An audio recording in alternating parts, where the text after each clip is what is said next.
So thanks for joining us to discuss the Flagstaff Group's Disability Inclusion Discovery Program. I'm Maree Kerr, an independent consultant engaged by Roy Rogers, the CEO of the Flagstaff Group, to design and implement this program over a 12-month period. I'm joined here to discuss the program with Adam Zarth, Executive Director of the Illawarra Business Chamber, Mark Sleigh, General Manager, Destination Wollongong, and Mr. Roy Rogers, the CEO of the Flagstaff Group. So welcome and thanks for your time, I do appreciate it. So Roy, if I can start with you, could you briefly explain what the Disability Inclusion Discovery Program is, please? The DID program is about providing, educating commercial businesses and providing insights into what it means to employ a person with a disability. And not only employ a person with a disability, but how to interact with a person if they are a customer, because there's two sides to that story. It's also about being a person with a disability can be a customer or they can be a potential employee. So we found that the program was needed to really start providing that education and I guess that insights into what it means to interact with and include a person with disability in your workplace. Excellent. So what was the, impetus for creating the program? I guess there's a few things. One is Flagstaff have had commercial businesses for over 55 years, so we've been employing people with disabilities in commercial operations for 55 years. So we really have got to know the benefits and also the challenges in employing a person with a disability. The other area was recently there was some research done by the federal government, by the Department of Social Services, that really indicated the need to start integrating people with disabilities and including people with disabilities in the workplace. And what the pitfalls are, I guess, in employing a person with a disability, and what the benefits are in employing a person with a disability. So we've taken some of that research and looked at that, and our own experience of 55 years of having people with disabilities, and join them together to come up with a practical solution that we hope commercial enterprises and commercial businesses can take on to really see what they can get out and how they can benefit from having a person with a disability in their workplace. I know certainly from that research perspective, it was highlighted that employers were willing to hire a person with a disability, but they just didn't know how to do it, what was involved, is it complicated, what financial support was there. Yeah, and I guess the other thing is there's lots of different disabilities, and I suppose we are used to seeing a person in a wheelchair and seeing that as a disability, but there's intellectual disability, cognitive disabilities, autism, and each one of those types of disabilities brings its own benefits and rewards, but also brings its own challenges. And so we've approached that from a viewpoint of, before you go into employing or when you are servicing a person with a disability, then you really need to know about that. So you really need to be educated on what the different types of disabilities are, and I guess what the language should be and how you should be treating that. So Mark, what was it that interested you and Destination Wollongong in the program? I think it's a fantastic opportunity as a destination to have a real point of difference. So I remember back Minister Ajaka, going back 4 or 5 years, and I think our friend Adam might have been his advisor at the time, came down and saw us, and he talked a lot about there only being one real accommodation facility at Narrabeen at the Academy of Sport, where groups of more than 30 people could actually meet together from a disabled perspective.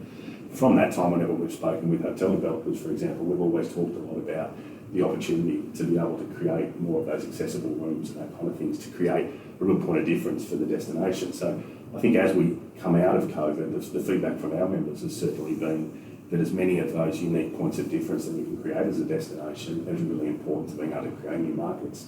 Gives us potentially the opportunity to create new events, and I think it's and bring them and become a bit of a specialised region in that perspective. And I think that's a really great opportunity for the region. And I think this COVID period has given all businesses a bit of time to rethink and readjust to new opportunities. And I think this is a fantastic example of that. I mean, certainly some of the research was showing that 30% of people with a disability often have their customer service needs unmet. You know, so I guess, Adam, from the Business Chamber, you've been a big supporter of the program. What was it that interested you and the Business Chamber in the program? Well, look, we're incredibly proud to have Flagstaff among our principal membership in Illawarra First, who really showed the way forward for other businesses about inclusivity. And more than that, now they're taking a further step to educate everybody else about how you can be a disability employer of choice and really be inclusive. I think to Mark's point, we saw the opportunity for the Illawarra to be almost like a centre of excellence for disability and inclusivity because the NDIS provides people with disability with so many more opportunities. Well, it should do anyway. So we're excited about the opportunity, particularly for our members to really be able to be a showcase regionally across the rest of the nation. Roy, part of the program is around accessibility, and people have different ideas on what accessibility is. From your perspective, what is accessibility? And part of the program offering is accessibility auditing. Yep. I guess people think about accessibility and they think about a disabled car space at the front. But it's a lot more than just having a disabled car space. It's about really looking at your workplace, and it can be quite simple as well about how do you organise your workspace or your workplace, or even your reception area or your service area for servicing customers, that really welcomes a person with a disability, that looks at the many different types of disabilities, from hearing impaired to vision impaired, and how do you organise your workplace to make that easier for people to move in, move around, and be part of that workplace. And a big thing for me are doors, and it's a really easy thing. It's easy when you're thinking about if you're moving into a new space, then how wide are the doors? So often our doors are a certain width, but if you're making that a little bit wider, not only can you carry the big lounge through the door, makes it easy to get in and out when you're moving house or when you're moving furniture around, but a person with a disability can get in a lot easier and move around. And at Flagstaff, we've got lots of doors at Flagstaff, but we're slowly been removing them. Because I mean, when you look at yourself and you look back and you think, gee, why have we got all these doors? So it's a really simple thing, and the accessibility audit is about being, again, practical. It's about applying the standards and looking at the standards, but it's also about being practical. And sometimes these things don't need a lot of money spent on them. It just needs to, how do we plan then for the future, for that next office upgrade or that next refurb on your reception area or whatever it might be, how do we make that a little bit different to make it more accessible for a person with disability? I know when I was doing some of the research into accessibility audits within the region, it tends to sit in the realm of architects. So as part of the program, Flagstaff's put 10 employees through an accessibility audit course. So they're able to go into any workplaces, so any of your members looking at it, accessibility don't necessarily have to go to an architect any longer. They can simply go to Flagstaff. So Cheaper. cheaper. Part of the program that we designed is called the Inclusion Tick of Approval. Could you give us some more information on that and why it was created? I think Adam was a big driver of this concept. I was a supporter anyway. Yeah, you were. I guess it follows on from what Mark was saying. in having a point of difference. We're all looking for a point of difference these days. All of our businesses are, and so it's lots of different ticks of approval and audit ticks of approval. But we thought, well, it's really about being inclusive and having that space, whether it's a workplace or whether it's a shop front, having that tick say, yeah, look, we have looked at what accessibility and inclusiveness means, and we've taken that on board. So the tick of approval, that can get obtained by doing 2 of our programs, so on inclusiveness and what it means to include a person with disability in your workplace, and having the accessibility audit carried out. And then that just flows through to saying, well, okay, many of our shops, many of our workplaces in the Illawarra and in the region have really taken on board that inclusiveness, so we can differentiate that for people with disabilities. Great. So Adam, for you, I know you were excited when in the very early stages when we were talking about something around how do we recognise or allow businesses to showcase that they are inclusive and accessible. What was it that got you excited? Oh, look, well, the opportunity for a business to just remove all doubt with somebody who might have a disability, to know that they're not going to have any problems when they enter this shop, whether it be the customer service, as Roy mentioned earlier, or accessibility, or the opportunity to be employed there, which is something we're really excited about, because I think when we look at economic recovery and what that looks like, we need everybody included in the workforce. And of course, this is a fantastic way to drive us out of that.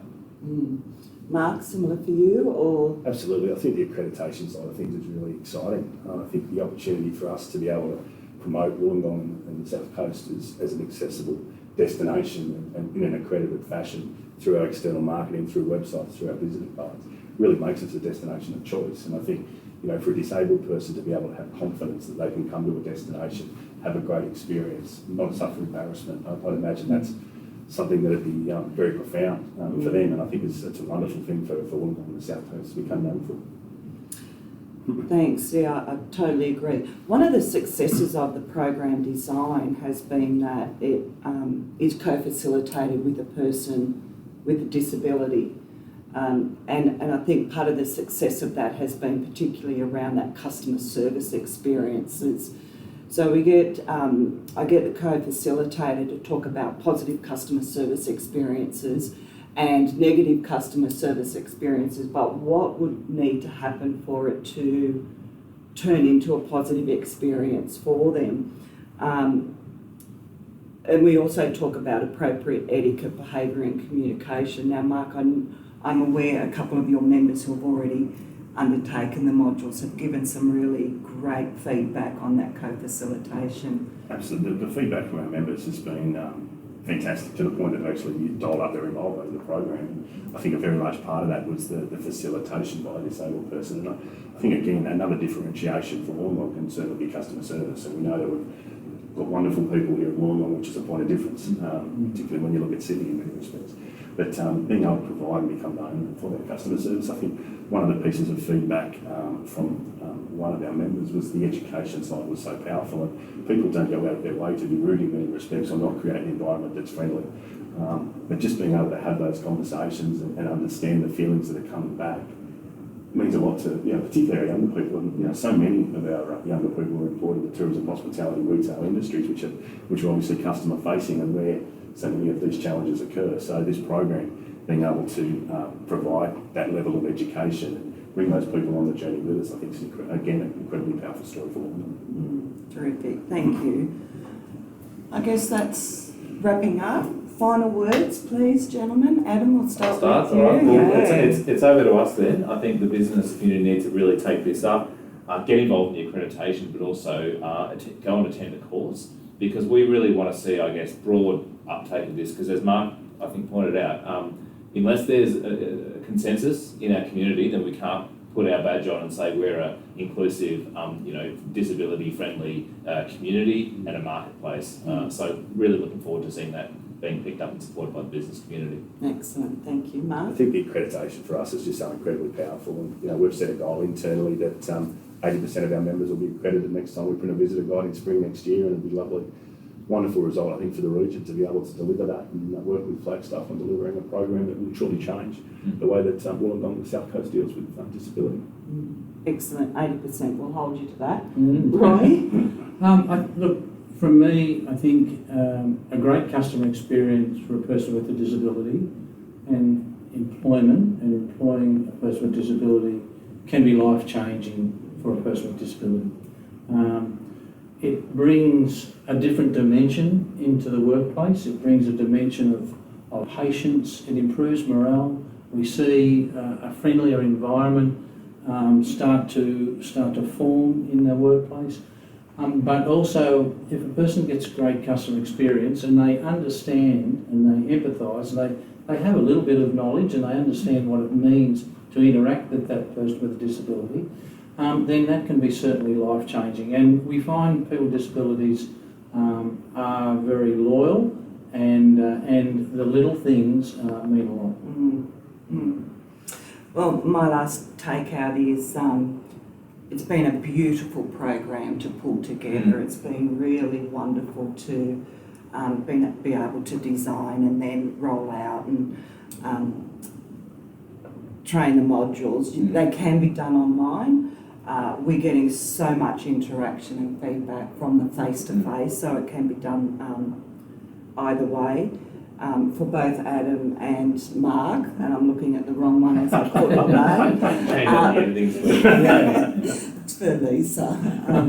Thank you so much. You've both been great supporters of me personally and of the program, so I do really appreciate it. And for you, Roy, thank you for giving me the opportunity, one, to work with you, but to really pull this program together. It's been It's been a pleasure. Yeah, I'd like to thank Adam and Mark as well for their support, because without their support we wouldn't have been able to get the feedback and really start making those changes to the program so it is practical and it does relate. You know, it's important that we get to that grassroots commerciality and our customers so that they understand what it means to deal with a person with disability.